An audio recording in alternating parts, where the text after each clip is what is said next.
Hey, what's up guys? Welcome back. Today we're going to be talking about my top 5 baits for pre-spawn fishing for bass in spring.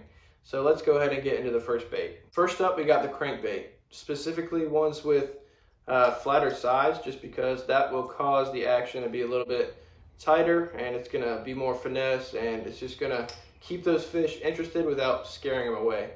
Because in pre-spawn, a lot of times those fish are a little bit more finicky. So a flat-sided crankbait is going to be my first bait on the list. Up next, we got a shallow diving jerkbait. I've got the shallow one specifically just because it's going to be a little bit better than a deep diver, because those fish are going to be a little bit more shallow than in winter. So shallow diving seems to do the trick. And obviously jerkbaits are good for those fish a little bit more finicky, a little bit slower moving.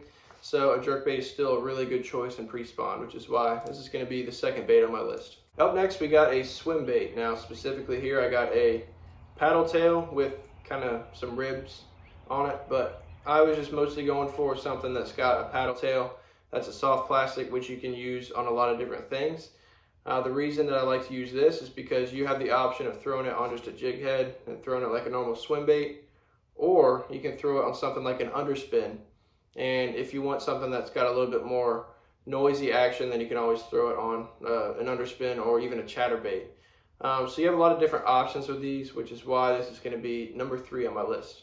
And number 2, we've already got rigged up here, and that's going to be our Stickbait or Cinco. These I like to rig up on an O-ring, but you can just kind of hook them however you want. But these are really good for pre-spawn, in my opinion, because they sink really slowly and they kind of wobble on the way down. Without being too noisy or anything, they're really good for attracting those fish. Just because obviously in pre-spawn, they're not going to be fully in their springtime moods yet. They're still kind of moving out of that winter mode, which is why something slower like a stick bait would be perfect for pre-spawn. And not only that, but you can use them all the way into the spawn, because they are great for throwing on top of beds and kind of sinking really slowly and irritating those fish, which is just a really good option for spawn as well. But obviously a great bait for pre-spawn. And number 1 in all its glory, of course, we got Old Faithful.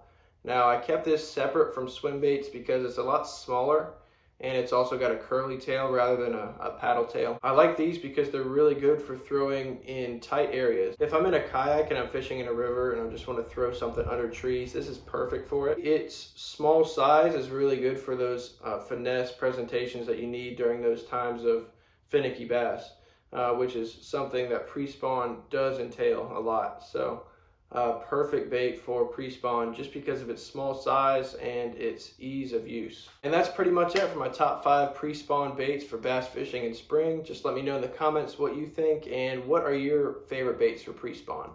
So we'll see you guys next time, and thanks for watching.